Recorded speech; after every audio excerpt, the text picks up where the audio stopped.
et des lieux si reculés, j'ai oublié jusqu'au nom que je portais. Et la hache et la lance à pointe de silex sont comme un songe. Les chasses et les guerres, des chimères. Je me rappelle seulement du silence de cette sombre contrée, les nuages empilés à jamais sur les collines, l'obscurité des forêts éternelles, Cimmérie, terre de ténèbres et de nuit. Ô mon âme, née de collines enténébrées, dans les nuages et les vents et les spectres qui fuient le soleil, combien de morts faudra-t-il pour briser enfin cet héritage qui me ceint de l'équipage gris des fantômes? Je fouille mon cœur et y trouve Cimmérie, terre de ténèbres et de nuit. Donc on avait déjà assisté au complot de ceux qui veulent prendre le trône à Conan, qui accusaient Conan d'avoir tué l'empereur et pris le trône par la force.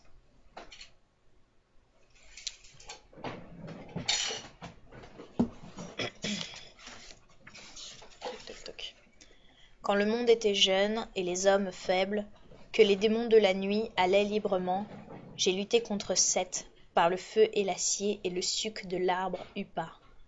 Désormais je sommeille dans le cœur noir de la montagne, et les âges prélèvent leur tribut. Oublierez-vous donc celui qui combattit le serpent pour sauver l'âme humaine? Seul, sous le dôme doré de sa grande chambre à coucher, le roi Conan dormait et rêvait. À travers les volutes de brume grisâtre, il entendit un appel étrange et lointain, et bien qu'il ne comprît pas, il lui était impossible de l'ignorer. L'épée à la main, il avança dans les brumes grises, comme un homme qui marcherait dans les nuages. La voix se faisait de plus en plus distincte au fur et à mesure de sa progression, et enfin il comprit le mot qu'elle répétait. C'était son nom qu'on invoquait à travers les gouffres de l'espace et du temps. Les brumes se dissipèrent quelque peu, et il vit qu'il se trouvait dans un grand corridor sombre qui semblait taillé dans la roche noire. Ce corridor n'était pas éclairé, mais par quelques sortilèges, il y voyait comme un plein jour. Le sol, le plafond et les murs étaient lisses et luisaient sombrement. Ils étaient sculptés de bas-reliefs représentant des héros antiques et des dieux à demi oubliés. Il frissonna en découvrant les gigantesques contours incertains des innommables grands anciens, et il comprit alors qu'aucun mortel n'avait fouillé ce corridor depuis des siècles. Il parvint jusqu'à un large escalier creusé dans la roche, dont les parois s'ornaient de symboles ésotériques si anciens et terrifiants qu'il en frissonna d'horreur.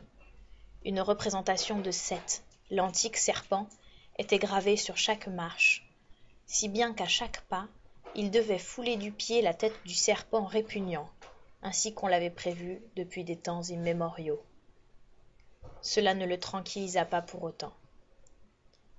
La voix ne cessa pas d'invoquer son nom, et il aboutit enfin dans des ténèbres qui auraient été insondables à ses yeux matériels, dans une étrange crypte dans laquelle il vit la silhouette diffuse d'un individu à barbe blanche assis sur une tombe.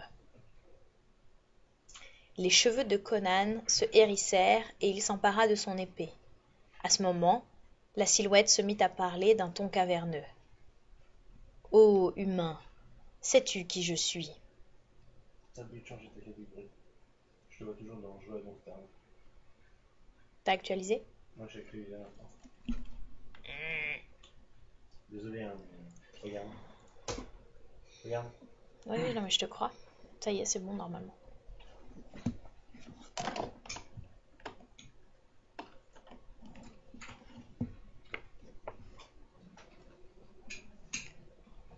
À ce moment, la silhouette se mit à parler d'un ton caverneux.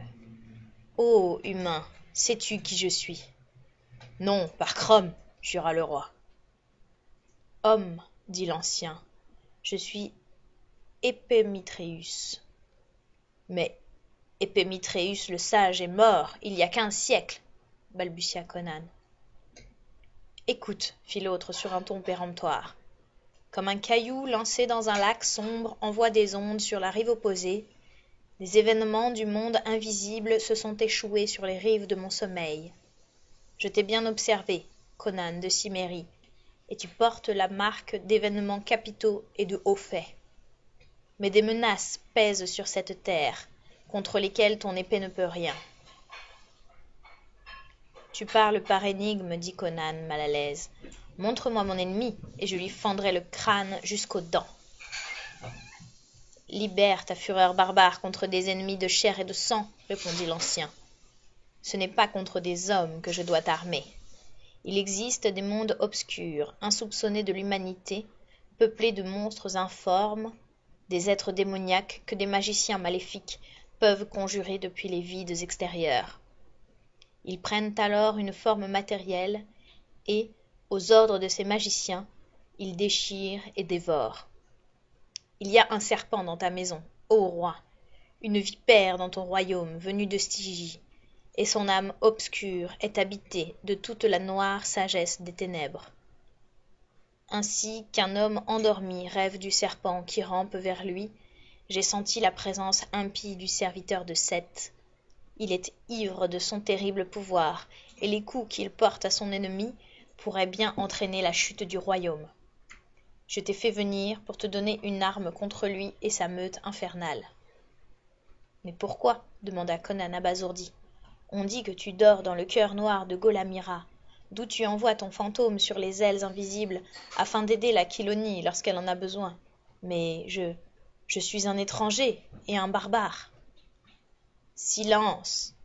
Les échos de cette voix spectrale se répercutèrent à travers la grande caverne obscure. Ta destinée ne fait qu'une avec celle de l'Aquilonie. Des événements formidables couvent dans la toile et la matrice du destin, et un sorcier sanguinaire ne saurait se mettre en travers d'une destinée impériale. Il y a bien longtemps de cela, Seth enserrait le monde comme un python sa proie. Toute ma vie, qui dura l'équivalent de 3 vies humaines, je l'ai combattu. Je l'ai chassé dans les ténèbres du sud mystérieux. Mais, dans la sombre Stygie, les hommes vénèrent toujours celui qui est pour nous le démon incarné. Comme j'ai combattu Seth, je combats aujourd'hui ceux qui le vénèrent, ses prêtres et ses serviteurs. Tends ton épée. Intrigué, Conan s'exécuta, et sur la grande lame, près de la lourde poignée en argent, l'ancien traça d'un doigt osseux un étrange symbole qui brilla comme une flamme blanche dans les ténèbres. Et à cet instant, crypte, tombeau et ancien disparurent. Conan hébété bondit hors de sa couche. Il était de nouveau dans sa chambre. Comme il se tenait ainsi sous le dôme de la pièce, encore abasourdi par ce rêve étrange, il réalisa qu'il tenait son épée à la main. Soudain, les poils de sa nuque se hérisèrent, car sur la grande lame était gravé un symbole qui avait la forme d'un phénix. Il se souvint alors qu'il avait vu un symbole semblable dessiné sur le tombeau dans la crypte. Il se demanda si cela n'avait bien été qu'un dessin gravé dans la pierre, et il frémit de toutes ses chairs après tant d'étrangeté. Alors qu'il était toujours debout, un bruit furtif dans le couloir de l'extérieur de la chambre le tira de sa rêverie. Il était redevenu le barbare, aussi méfiant et aux abois qu'un loup gris. Que sais-je du raffinement, des dorures, de l'artifice et du mensonge, moi qui suis né dans une terre désolée et ai grandi à ciel ouvert? La langue subtile, la ruse du sophiste ne peuvent rien qu'enchante la grande épée. Accourez et venez mourir, chien. J'étais un homme avant d'être roi. La route des rois. Dans le silence qui enveloppait le grand couloir du palais royal, 20 silhouettes furtives s'avançaient en silence. Leurs pieds légers, nus ou chaussés de sandales de cuir, ne faisaient aucun bruit sur les épais tapis et les dalles de marbre. Les torches nichées à intervalles réguliers le long des murs lançaient des reflets rouges sur leurs dagues, leurs épées et leurs haches effilées. Doucement, siffla Assalante. Toi, qui que tu sois, cesse donc de respirer si bruyamment. L'officier de la garde de nuit a éloigné la plupart des sentinelles dans cette partie du palais et a enivré les autres. Mais nous ne devons pas pour autant nous montrer imprudents. Arrière, voici la garde. Ils s'entassèrent derrière une enfilade de colonnes, et presque immédiatement apparurent 10 géants bardés de fer, marchant au pas. Leur mine était perplexe, comme leur regard se posait sur l'officier qui les éloignait de leur poste. L'officier en question était assez pâle. Comme les gardes dépassaient l'endroit où étaient cachés les conspirateurs, le capitaine essuya la sueur de son front d'une main tremblante. Il était jeune. Il ne lui avait pas été facile de trahir le roi. Il maudit mentalement ses excès de vanité qui avaient fait de lui la proie idéale des prêteurs et le pion des politiciens félons. La garde les dépassa dans un bruit de cliquetis et apparut à l'autre bout du couloir. « Bien, » grimaça Assalante. « Conan dort et personne ne surveille sa chambre. Hâtons-nous. Si on nous surprend en train d'essayer de le tuer, c'en sera fini de nous.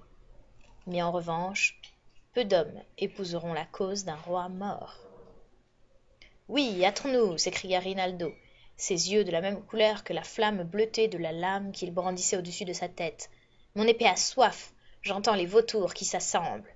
En avant !» Ils se précipitèrent le long du couloir et s'arrêtèrent devant une porte ouvragée, décorée de l'emblème du dragon royal, symbole de l'Aquilonie. « Grommelle !»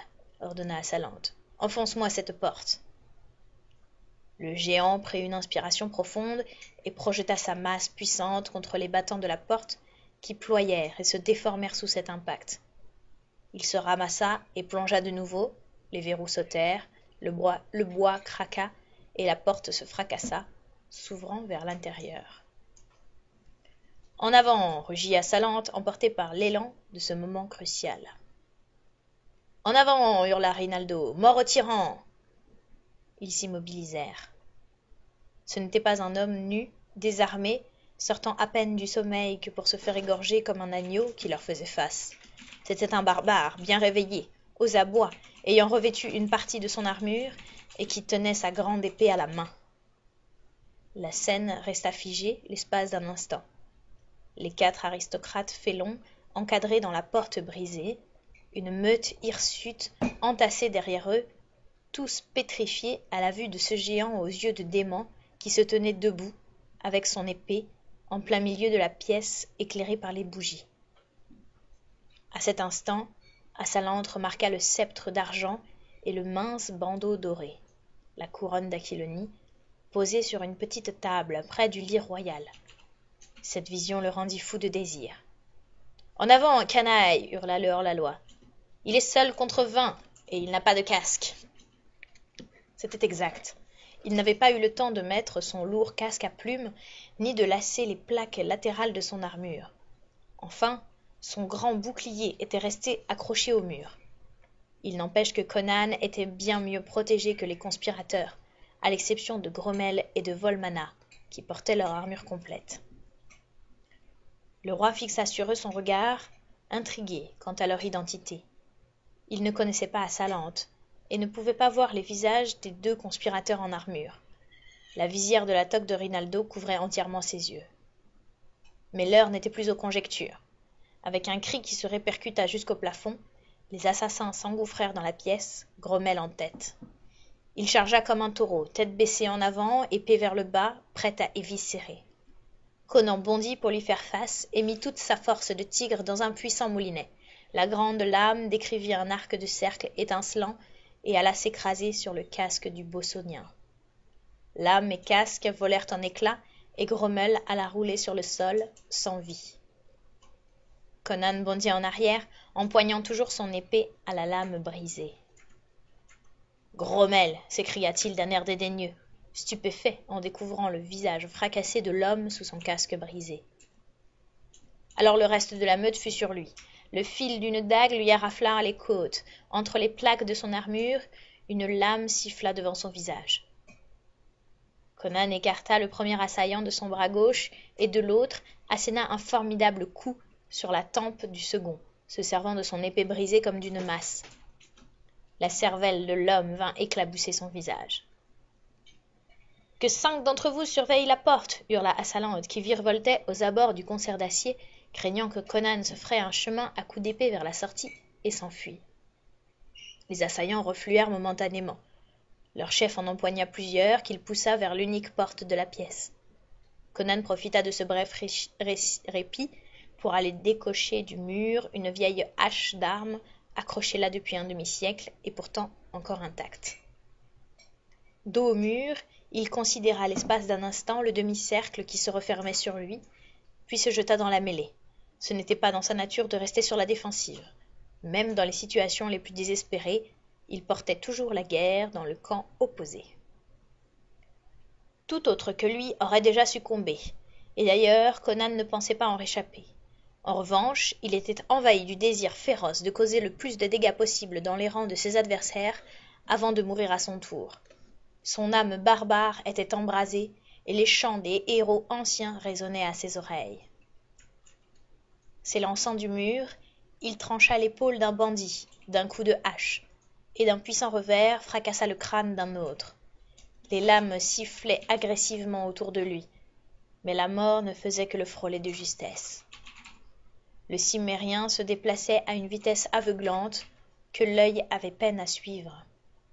Il était comme un tigre entouré de babouins, bondissant, virevoltant, s'écartant, cible sans cesse en mouvement, tandis que sa hache dessinait autour de lui un arc de cercle étincelant et mortel. À un moment, les assaillants faillirent le submerger, frappant à l'aveuglette, gênés par leur propre nombre. Soudain ils refluèrent, 2 corps gisant à terre témoignaient de la fureur du roi, qui pourtant saignait de blessures aux bras, au cou et aux jambes. « Couard !» hurla Rinaldo en se débarrassant de sa toque à plumes et en contemplant la scène de ses yeux fous. « Vous fuiriez le combat ? Voulez-vous donc que le despote vive ? Qu'on en finisse !» Il se rua à l'attaque tel un dément, mais Conan, le reconnaissant, brisa la lame du ménestrel d'un coup sec et l'envoya rouler à terre d'un puissant coup du plat de la main. La pointe de la lame d'Assalante s'enfonça dans le bras gauche du roi, et le bandit n'eut la vie sauve qu'en se baissant et en bondissant en arrière pour éviter le moulinet de la hache. Les loups se rassemblèrent, et la hache de Conan entonna à nouveau son chant et fracassa des corps. Un bandit hirsute évita en un coup en se baissant, et plongea dans les jambes du Cimmérien. Il se mesura quelques instants à ce qui lui parut être une tour de fer, eut le temps de lever la tête pour voir la hache qui s'abattait sur lui, mais pas celui de l'éviter. Entre-temps, un de ses comparses leva à 2 mains sa grande épée et la battit sur l'épaule gauche du roi, fracassant son armure et le blessant. En un instant, la cuirasse de Conan fut inondée de sang. Volmana, écartant ses complices dans son impatience, se lança à la charge et porta un coup vicieux en direction de la tête sans protection de Conan. Le roi se pencha le plus bas possible, et la lame lui arracha une mèche de cheveux noirs en sifflant. Conan pivota sur ses talons et frappa de côté. La hache s'abattit, enfonçant la cuirasse d'acier, et Volmana s'écroula à terre, le flanc gauche embouillé. Volmana halta Conan. Je saurais que ce nabot est désormais en enfer. Il se redressa pour faire face à l'attaque forcenée de Rinaldo qui se ruait sur lui à découvert, armé de sa seule dague. Conan bondit en arrière, relevant sa hache. « Rinaldo !» s'écria-t-il d'une voix aiguë et pressante. « Arrière, je ne veux pas te tuer !»« Meurs, tyran !» hurla le ménestrel fou, se jetant sur le roi. Conan retint le coup qu'il répugnait à donner jusqu'à ce qu'il fût trop tard. Ce ne fut que lorsqu'il sentit la morsure de l'acier dans son flanc sans protection qu'il riposta, avec l'énergie aveugle du désespoir. Rinaldo s'écroula, le crâne fracassé. Conan recula en chancelant jusqu'au mur, du sang giclant entre ses doigts qu'il venait de porter à sa blessure. « À l'attaque, maintenant, et finissons-en !» hurla Assalante. Conan s'adossa au mur et leva sa hache, image de la férocité élémentaire. Invincible et irréductible, il se tenait, les jambes plantées dans le sol, la tête en avant, une main appuyée contre le mur pour le soutenir, l'autre brandissant la hache haut dans les airs, tous ses muscles tendus à l'extrême, ses traits figés en un masque de fureur mortelle. Ses yeux lançaient des éclairs terribles à travers le voile de sang.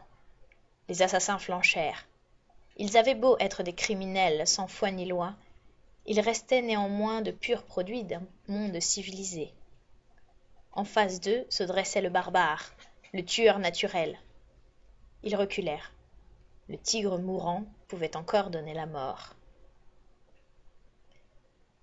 Conan sentit leur hésitation et eut un rictus féroce et sans joie. « Qui meurt le premier » murmura-t-il à travers ses lèvres tuméfiées et ensanglantées. Assalante bondit comme un loup, brisa son élan à mi-course et se jeta à terre avec une vitesse prodigieuse pour éviter la mort qui arrivait en sifflant sur lui. Il se dégagea en toute hâte et se mit hors de portée à l'instant où Conan, retrouvant son équilibre après un coup manqué, frappait de nouveau. Cette fois, la hache s'enfonça profondément dans le parquet, manquant les jambes d'Assalante de seulement quelques centimètres. Un des bandits choisit peu judicieusement cet instant pour attaquer, suivi à contre-cœur par ses camarades. Il pensait pouvoir tuer Conan avant que le Cimmérien ne parvienne à dégager son arme du plancher. Il se trompait. La hache écarlate se leva et s'abattit, renvoyant entre les jambes des attaquants une pulpe sanglante. À cet instant, les bandits stationnés à la porte émirent un cri terrible, comme une ombre difforme venait de surgir sur le mur. À l'exception d'Assalante, tous se retournèrent à ce cri, puis se ruèrent vers la porte en hurlant comme des perdus, et la meute s'enfuit dans les couloirs en poussant des cris de démons. Assalante ne se retourna pas vers la porte. Il n'avait d'yeux que pour le roi blessé. Il avait supposé que le bruit de la mêlée avait enfin ameuté le palais et que quelques gardes loyaux venaient en découdre avec lui, même si sur le moment il lui avait paru étrange que des hommes endurcis poussent un cri pareil dans leur fuite. Conan ne regarda pas non plus vers la porte, concentrant toute son énergie sur le hors-la-loi, avec les yeux brûlants d'un loup mourant. Même en cette extrémité, le cynisme d'Assalante restait intact. « Tout semble perdu, et particulièrement l'honneur, » murmura-t-il.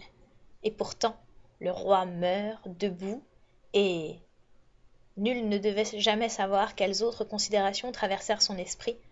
Laissant sa phrase en suspens, il se lança sans bruit sur Conan, au moment où celui-ci se voyait contraint d'essuyer son bras droit. Celui qui portait la hache, il essuyait la sueur qui l'aveuglait. Mais au moment où Assalante se lançait à la charge, un étrange bruissement retentit dans les airs et une énorme masse s'abattit entre ses épaules avec une puissance terrifiante. Il fut précipité en avant, et de grandes serres s'enfoncèrent alors dans ses chairs, lui arrachant un cri de douleur.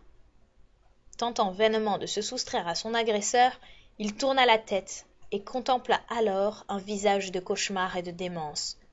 Une chose noire était posée sur son dos, une chose qui ne pouvait être issue d'un monde de raison. Il sentait, tout près de sa gorge, des crocs ruisselants de bave, et l'intensité des yeux jaunes de la créature fit se ratatiner ses membres comme un vent mortel flétrit le blé en herbe. La hideur de ce visage transcendait la simple bestialité. Cela aurait pu être le visage d'une momie maléfique et sans âge, ramenée à la vie par une science démoniaque. Dans ses traits répugnants, les yeux dilatés du hors-la-loi crurent déceler comme une ombre dans la folie qui le submergeait, une vague et terrifiante ressemblance avec son esclave Tot-Amon. À ce moment, tout le cynisme et toute la suffisance d'Assalante le désertèrent, et il mourut, en poussant un cri désarticulé, juste avant que les crocs ruisselants de bave ne s'enfoncent dans ses chairs. Conan, secouant le sang qui obscurcissait son regard, écarquilla les yeux, pétrifié. Tout d'abord, il crut que c'était un chien gigantesque qui se tenait sur le corps désarticulé d'Assalante. Puis, comme sa vision s'éclaircit, il vit que ce n'était ni un molosse, ni un babouin. Avec un hurlement qui semblait faire écho au cri d'agonie d'Assalante, il s'écarta du mur en chancelant, et avec toute son énergie éperdue, il lança sa hache en direction du monstre qui bondissait sur lui. L'arme ricocha en sifflant sur le crâne oblong qu'elle aurait dû fracasser, et le roi fut projeté au milieu de la pièce sous l'impact de ce corps géant. Les mâchoires baveuses se refermèrent sur le bras que Conan avait brandi pour protéger sa gorge, mais le monstre ne fit aucun effort pour s'assurer une prise mortelle. Par-dessus le bras ensanglanté, il dardait son regard maléfique sur le roi, dans les yeux duquel commençait à se refléter la même horreur qui habitait toujours les yeux morts d'Assalante. Conan sentit son âme se recroqueviller et commencer à être attiré hors de son corps pour aller se noyer dans ces deux puits jaunâtres d'horreur cosmique, brillant d'une lueur spectrale au sein de ce chaos amorphe qui s'agrandissait autour de lui, engloutissant toute vie et toute raison. Ses yeux crurent et devinrent gigantesques, et Conan y aperçut toutes les horreurs abyssales et blasphématoires qui rôdent aux confins sombres de vides informes et de gouffres nocturnes. Il ouvrit ses lèvres sanglantes pour hurler sa haine et son dégoût, mais seul un râle sec franchit sa gorge. Mais l'horreur qui avait paralysé Assalante et l'avait mené à sa perte réveilla en Conan une fureur frénétique proche de la folie. D'une torsion volcanique de tout son corps, il se dégagea et plongea en arrière, oublieux de la souffrance que lui causait son bras ensanglanté, entraînant le monstre avec lui. Son bras tendu rencontra quelque chose que son âme de combattant reconnut confusément pour être la poignée de son épée brisée. Il s'en empara instinctivement et frappa de toutes ses forces, s'en servant comme d'un poignard. La lame brisée s'enfonça profondément. La créature ouvrit grand la gueule, comme agonisante, libérant le bras de Conan. Le roi fut violemment projeté de côté.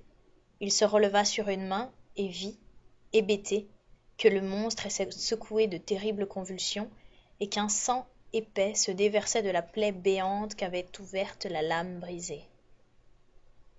Comme il regardait, la chose cessa de lutter et resta à terre, secouée de spasmes violents, fixant sur le plafond ses yeux morts. Conan cligna des yeux et en chassa le sang. Il lui sembla que la chose fondait et se désintégrait en une masse visqueuse et instable. Alors, un concert de voix lui parvint, et la pièce se retrouva envahie par une foule de gens de cour. Chevaliers, pairs du royaume, hommes d'armes, conseillers, enfin réveillés et attirés par le fracas de la bataille.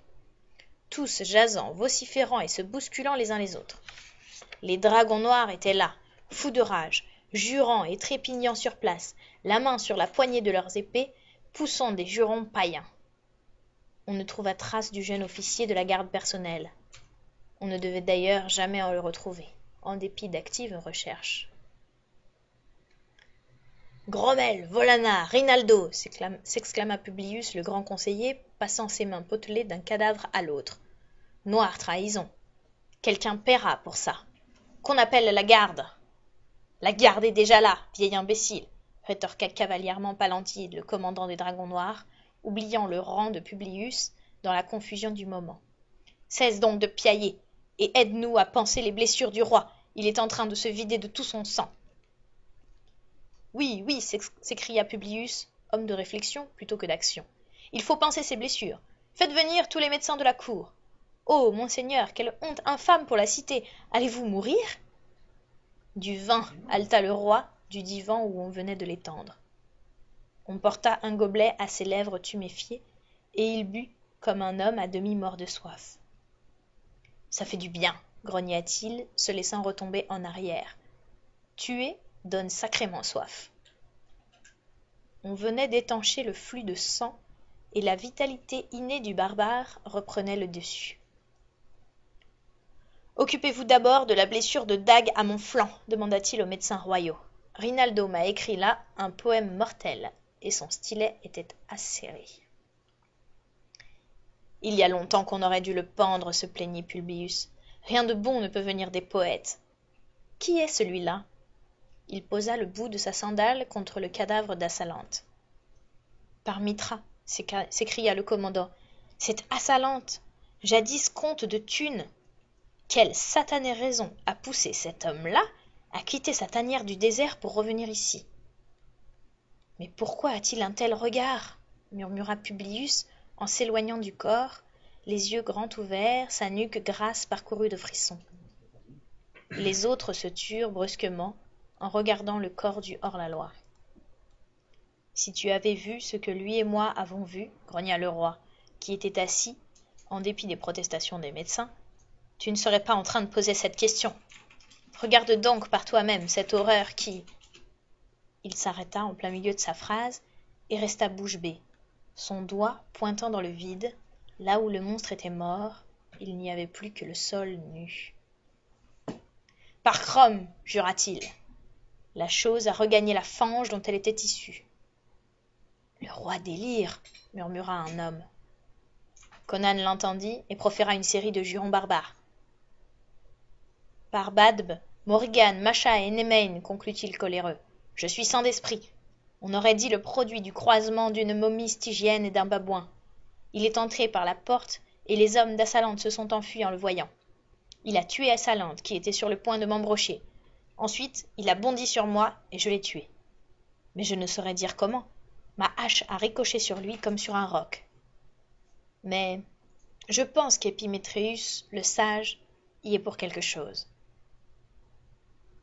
« Entendez comme il parle d'Épimétréus, mort il y a 15 siècles, chuchotèrent-ils. « Par Ymir, s'exclama le roi furieux, cette nuit j'ai parlé avec Épimétréus. Il m'a appelé dans mes rêves et j'ai marché le long d'un couloir de pierre noire où étaient sculptées les silhouettes de dieux anciens. J'ai monté un escalier sur les marches duquel se trouvaient les représentations de Seth, et je suis parvenu dans une crypte où se trouvait un tombeau avec un phénix gravé dessus. Au nom de Mithra, sire roi, taisez-vous » C'était le grand prêtre de Mithra qui s'était écrié ainsi, et son visage était blême. Conan releva la tête à la façon d'un lion qui secoue sa crinière, et ses yeux étaient furieux. « Suis-je un esclave pour me taire sur ton ordre ?»« Non, non, monseigneur. » Le grand prêtre tremblait, mais ce n'était pas en raison du courroux royal. « Je ne voulais pas vous manquer de respect. » Il s'approcha du roi et lui parla à voix basse, de façon à ce que lui seul puisse entendre ses paroles. « Sire, cette affaire est au-delà de l'entendement humain. Seul le cercle restreint des prêtres est au courant de l'existence du couloir de pierre noire, creusé à même le cœur noir du mont Golamira par des mains inconnues, ou du tombeau protégé par le phénix dans lequel Épimétréus repose depuis 1500 ans. Et depuis cette époque, aucun être humain n'a pénétré en ce lieu, car les prêtres élus, après avoir placé le corps du sage dans la crypte, ont obstrué l'entrée du couloir, afin que nul ne puisse le trouver. Aujourd'hui, même les grands prêtres ignorent où il se trouve. Seul le cercle restreint des acolytes de Mithra connaît le lieu où repose Épimétréus dans le cœur noir de Golamira, et c'est un secret jalousement gardé, transmis de bouche à oreille et de génération en génération par les grands prêtres à de rares élus. C'est l'un des mystères sur lesquels repose le culte de Mithra. « Je ne saurais dire par quelle magie Épimétréus m'a amené à lui, » répondit Conan, « mais j'ai parlé avec lui, et il a dessiné un symbole sur mon épée. En quoi ce symbole est mortel pour les démons, ou quelle magie renferme ce symbole, j'en ai aucune idée. Pourtant, bien que ma lame se soit brisée sur le casque de Grommel, le fragment qui restait a été suffisant pour terrasser cette horreur. « Faites-moi voir votre épée, » murmura le grand prêtre, la gorge soudainement sèche. Conan tendit son arme brisée, et alors le grand prêtre poussa un grand cri et tomba à genoux. « Mithra nous préserve des pouvoirs des ténèbres, » s'exclama-t-il. « Le roi a vraiment parlé avec Épimétréus cette nuit. Là, sur l'épée, c'est le signe secret que nul autre que lui n'aurait pu tracer, l'emblème du phénix immortel qui garde son tombeau à jamais. Vite, une bougie. Regardez de nouveau à l'endroit où le roi a déclaré que le gobelin était mort. » La chose était cachée par un paravent brisé. Le paravent fut écarté, et l'endroit illuminé à la bougie. En un silence terrifiant, envahit la pièce, alors que les sujets regardaient l'endroit en question. Certains tombèrent à genoux en implorant Mithra, d'autres s'enfuirent de la pièce en hurlant. Là, sur le sol, À l'endroit où le monstre était mort, se trouvait une grande tache sombre, telle une ombre tangible, une tache que l'on ne pouvait effacer. La chose avait laissé son empreinte clairement délimitée dans son sang, et ses contours ne pouvaient être ceux d'une créature issue d'un monde sain et rationnel. Elle gisait là, sinistre, terrifiante, telle l'ombre d'un de ces dieux simiesques qui se tient accroupi sur les autels noirs des temples obscurs du sombre pays de Stygie. Voilà, c'est fini pour aujourd'hui.